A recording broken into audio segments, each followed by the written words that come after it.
All right, let's get right into it. We've all seen what these large language models can do, and honestly, it's pretty mind-blowing. I mean, you've probably asked one to help draft an email, maybe fix a little bug in your code, or even just write a silly poem. But have you ever really stopped to wonder what's actually going on inside that digital brain? Because, it's one thing to just spit back facts and figures it's memorized from the internet. That's kind of like a superpowered search engine. But it's a completely different ballgame to logically think through a problem it has never seen before. So how do they do it? That's the exact mystery we're going to unravel right now. To really understand how an AI can reason, we first have to talk about this huge fundamental shift that's happened in the field. It's like we've moved from an AI that was basically a fortune teller to a new kind of AI that's more like an artist or maybe an inventor. So on one hand, you had the old-school predictive AI. Its whole job was to look at past data to make an educated guess about the future, like a weather forecast or stock market trends. But generative AI, it's a completely different beast. It's not just forecasting what might happen. Its goal is to create something brand new, something totally original.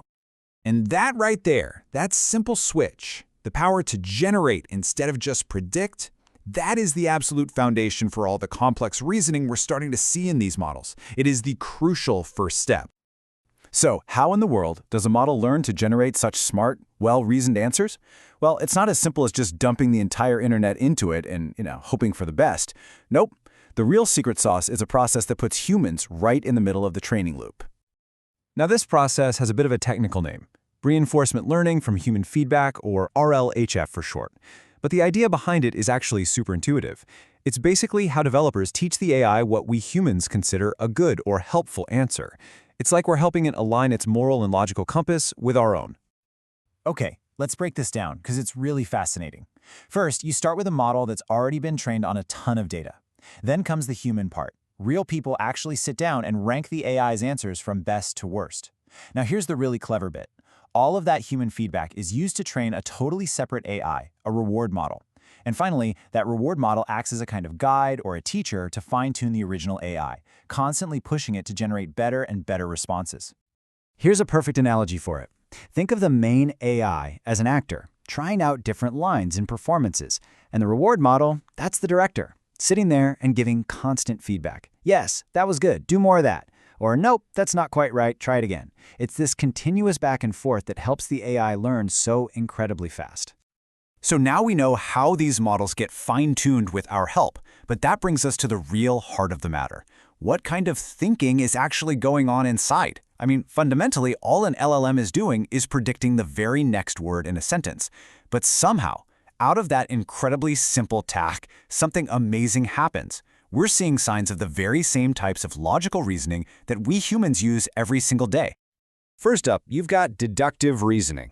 Think of this as top-down logic. It's the most airtight, guaranteed kind you can get. You start with a big general rule that you know is true, you apply it to a specific case, and the conclusion is a total no-brainer. The classic, all humans are mortal. Socrates is a human, therefore Socrates has to be mortal. Guaranteed. Then we have the flip side, inductive or bottom-up reasoning. This is where you start with specific observations and try to build up to a general rule. So you see a white swan, then another. And after you see 1,000 white swans, you might conclude, okay, pretty sure all swans are white. It feels solid, but it's only probable. The second you spot just one black swan, your whole theory goes right out the window. And finally, there's abductive reasoning, which is basically detective work. It's all about finding the best explanation for what you see. You start with an observation and work backward to find the simplest, most likely cause. You walk outside, the grass is wet, what's the best explanation? Well, it probably rained. It's all about making a smart, educated guess. Okay, so knowing LLMs are capable of these different kinds of reasoning is one thing, but here is where it gets really practical for you and me. It turns out we can actually guide the AI's thinking process. We can steer it toward much better, more logical conclusions just by how we ask the question. And the difference is just stark. A simple prompt just asks for the final answer to a problem. Honestly, it's basically a coin toss whether you get something good. But a chain of thought prompt? That is a total game changer. You're asking the model to think out loud, to break the problem down step by step before it gives you the final answer. You're literally forcing it to show its work. So if you remember one thing, remember this. This one simple trick of asking the AI to think out loud massively, and I mean massively, improves the quality of its reasoning. You're not just getting an answer anymore, you're getting a fully reasoned argument. So far, we've covered how ALMs learn and how they think. But what happens when you connect that thinking to the ability to actually do things in the real world? What happens when an AI can not only reason, but take action? Well, that brings us to the dawn of AI agents. So what exactly is an AI agent? Well, in simple terms, it's a program that can look at its environment, say the internet or one of your apps, and then take actions on its own to reach a goal you've set for it.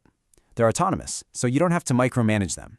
They have memory, so they can learn your preferences over time, and here's the big one. They can use tools, like browsing the web or connecting to other software to get things done. A line from some of the material I read really sums this up perfectly. It's about transforming old-school algorithms from just being dumb search processes into these adaptive, intelligent systems that can actually make decisions.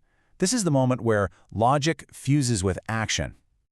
So let's just recap. We've seen how these models are trained by humans, the kinds of human-like logic they're starting to use, and how that logic is now being connected to autonomous action in the real world. All of this, the whole journey, leaves us with one massive, lingering question. If an AI can reason, learn from us, and then act on its own, what comes next?